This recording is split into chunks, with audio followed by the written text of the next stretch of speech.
Et si, à partir d'aujourd'hui, l'humanité n'était plus seulement le témoin silencieux de l'immensité cosmique, mais bien la cible d'une attention venue d'ailleurs? Imaginez ce moment précis. Dans le silence de son orbite, le télescope spatial James Webb repère un éclat inhabituel, une lumière qui ne devrait pas être là. Ce n'est ni l'explosion d'une étoile mourante, ni la réflexion anodine d'un astéroïde glacé. Ce signal provient d'un objet baptisé 3I Atlas, le troisième visiteur interstellaire jamais observé. Mais cette fois, la découverte n'a rien d'ordinaire. Elle porte la marque d'une intention, d'une technologie, d'une étrangeté radicale qui met en péril tout ce que nous pensions savoir de l'univers. Pour comprendre la portée de cette découverte, il faut revenir en arrière. L'humanité a toujours scruté le ciel, cherchant des signes de vie ou d'intelligence au-delà de nos frontières. Des civilisations anciennes, comme les Babyloniens ou les Égyptiens, observaient déjà les étoiles, cherchant des présages ou des messages divins. Au XXe siècle, le projet SETI a poursuivi cette quête, écoutant les murmures radio de la galaxie dans l'espoir d'une réponse. Mais jamais, en plusieurs milliers d'années, nous n'avions reçu un signal aussi déroutant. Les premiers objets interstellaires découverts, Oumuamua et Borisov, avaient déjà bousculé la communauté scientifique. Oumuamua, avec sa forme allongée et sa trajectoire inexplicable, avait fait naître les spéculations les plus folles. Borisov, quant à lui, ressemblait davantage à une comète classique, mais sa composition chimique trahissait une origine lointaine. Dans les deux cas, la science avait fini par privilégier des explications naturelles, même si elles demeuraient insatisfaisantes. 3I Atlas, lui, refuse de s'inscrire dans ces schémas. Dès la première détection, sa trajectoire défie la mécanique céleste. Contrairement aux comètes qui suivent des ellipses dictées par la gravité solaire, Atlas semble ajuster son parcours, franchissant les distances avec une précision qui rappelle le pilotage d'une sonde.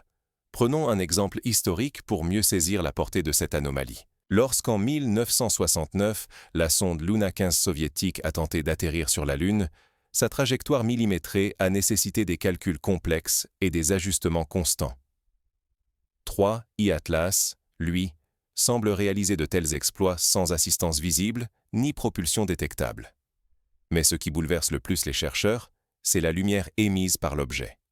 Les télescopes terrestres et spatiaux, dont Hubble et Webb, convergent pour l'étudier. La lumière d'Atlas ne ressemble à rien de connu. Elle pulse, selon des motifs réguliers, suivant une cadence presque artificielle. Ce n'est ni la réflexion du Soleil sur de la glace, ni la combustion de gaz volatiles. Les analyses spectrales révèlent des pics d'émission à des longueurs d'onde qui n'existent pas dans la nature, comme si l'objet contenait des matériaux encore inconnus de notre chimie. Pour illustrer cette étrangeté, rappelons-nous de l'affaire de la Wow Signal en 1976. Un radiotélescope capta alors une émission radio intense et brève qui n'a jamais été expliquée, mais dont l'origine n'a jamais pu être confirmée non plus. Avec 3I Atlas, ce n'est plus un simple sursaut radio. C'est un faisceau de données, une signature lumineuse, un comportement dynamique qui s'inscrit dans la durée. Les scientifiques écartent une à une les explications naturelles.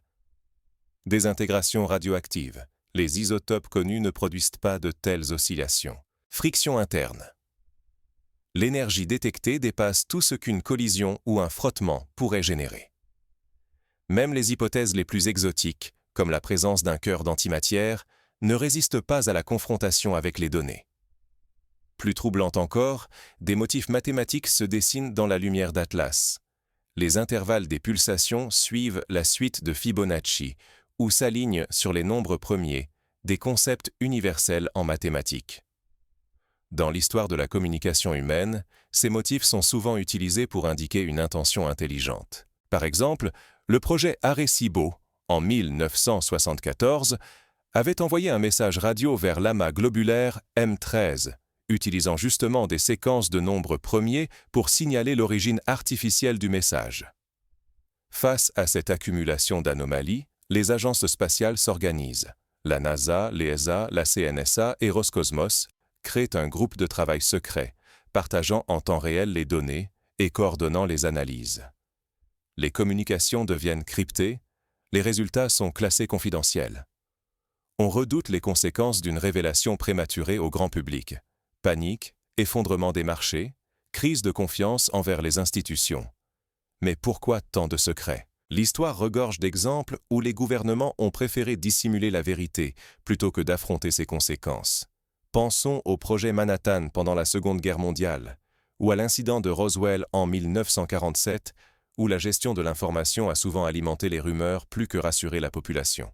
Dans le cas d'Atlas, le secret s'explique aussi par la confusion.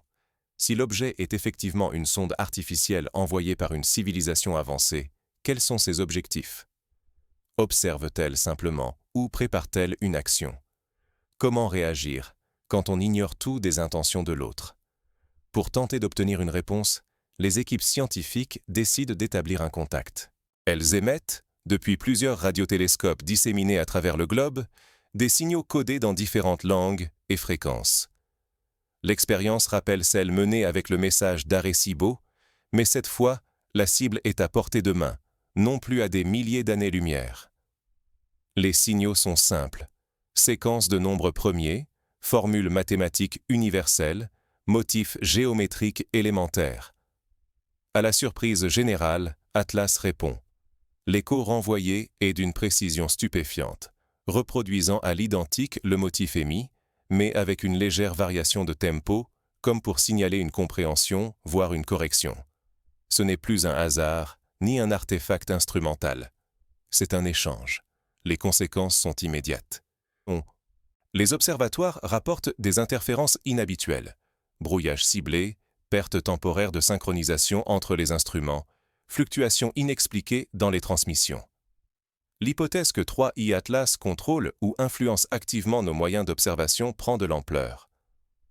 En 1977, la sonde Voyager 1, en traversant la ceinture d'astéroïdes, avait subi des perturbations radio, mais jamais d'une telle ampleur.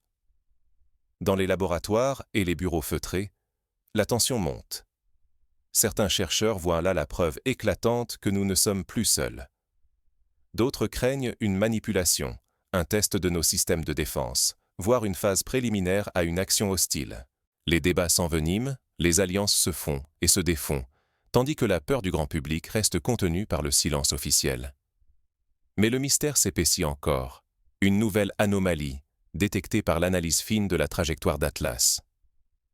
Les mathématiciens observent que chaque correction de cap obéit à une logique précise, parfois calquée sur les cycles de la musique occidentale, parfois sur des suites arithmétiques universelles.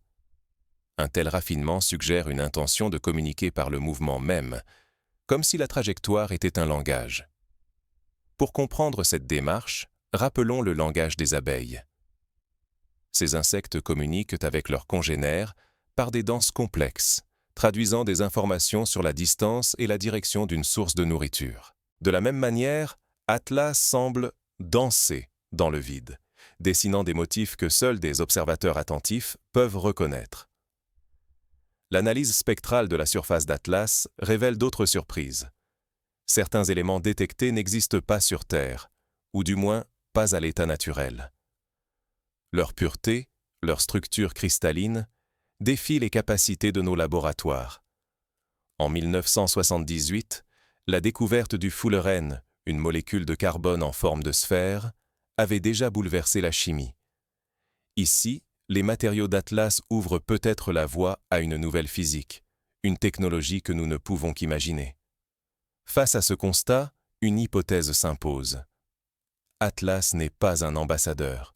Il n'est pas là pour entrer en contact, mais pour observer, jauger, tester. Comme les sondes Pioneer et Voyager, parties explorer les confins du système solaire, Atlas serait la pointe avancée d'une exploration méthodique, peut-être le prélude à une interaction plus profonde. Mais comment gérer cette révélation?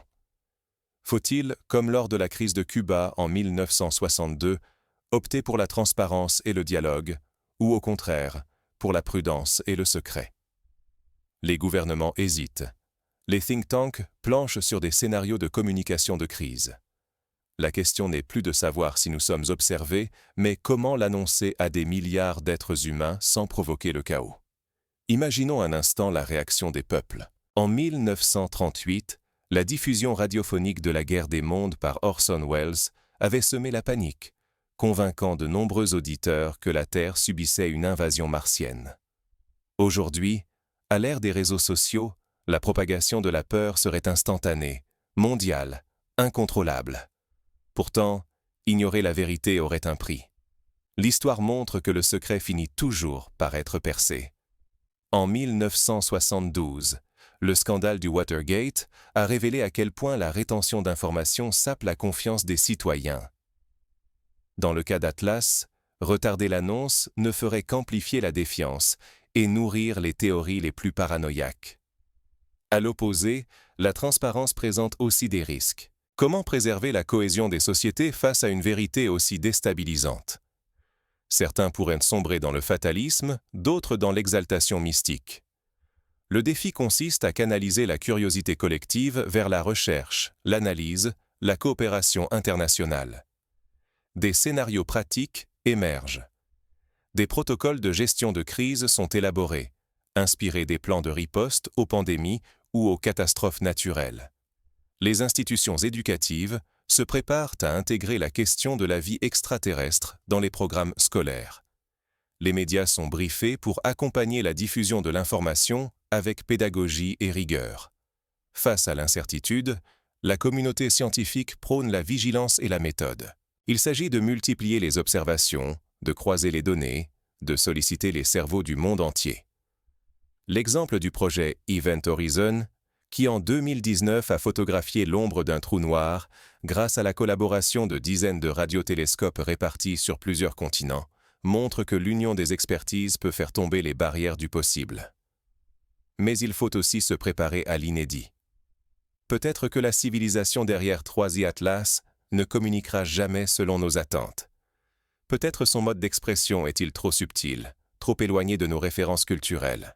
Dans cette perspective, il faut explorer de nouveaux langages, s'inspirer des avancées en intelligence artificielle et en mathématiques pour déchiffrer des messages codés dans la lumière, la trajectoire ou les interférences. Dans l'histoire humaine, chaque grande découverte a d'abord suscité la peur. Quand Galilée a pointé sa lunette vers Jupiter et découvert ses satellites, l'Église a réagi avec hostilité. Quand Pasteur a démontré l'existence des microbes, certains ont refusé d'y croire. Aujourd'hui, Atlas nous confronte à un saut de paradigme d'une ampleur inédite. Pour avancer, il faut oser regarder l'inconnu en face. Cela implique d'accepter l'idée que le cosmos n'est pas un théâtre vide, mais peut-être un espace partagé, habité, surveillé. Cela implique aussi de s'interroger sur notre propre comportement. Que signifie être observé? Sommes-nous prêts à être jugés par une intelligence étrangère? Des parallèles historiques aident à envisager cette situation. Lors des premiers contacts entre Européens et civilisations amérindiennes, l'asymétrie de connaissances et de technologies a souvent entraîné des incompréhensions tragiques. Pour éviter de reproduire ces erreurs, il faut privilégier l'humilité et la prudence. Sur le plan pratique, plusieurs étapes sont essentielles. Premièrement, poursuivre l'observation continue d'Atlas, en mobilisant tous les moyens disponibles: satellites, télescopes optiques et radios, réseaux d'analyse de données. Deuxièmement, élaborer des protocoles de partage d'informations à l'échelle internationale, en dépassant les rivalités nationales. Troisièmement, préparer la société à l'idée d'un univers habité, par l'éducation, le dialogue et la réflexion philosophique. Enfin, il faut accepter que certaines questions resteront sans réponse immédiate. Peut-être Atlas repartira-t-il sans jamais dévoiler son secret. Peut-être n'étions-nous qu'un point sur sa carte, un sujet d'étude parmi d'autres. Mais refuser l'exploration, ce serait renoncer à notre essence même d'être curieux, inventif, résolu à comprendre. Regardons en face ce qui se joue. La tentation du secret, la peur de l'inconnu, mais aussi l'opportunité d'unir l'humanité autour d'un mystère commun. Chaque génération a ses défis, ses révolutions. La nôtre pourrait être de reconnaître que, dans le grand théâtre cosmique, nous ne sommes plus seuls sur scène. La question n'est plus « sommes-nous observés ?» mais « que ferons-nous de ce regard posé sur nous ?» Allons-nous nous replier sur la peur, ou saisir la chance de progresser vers une compréhension plus large de notre place dans l'univers. Le véritable enjeu n'est pas l'objet 3i Atlas lui-même, mais ce qu'il révèle de nous, notre capacité à affronter l'inconnu, à dépasser nos peurs, à nous unir dans la recherche de la vérité.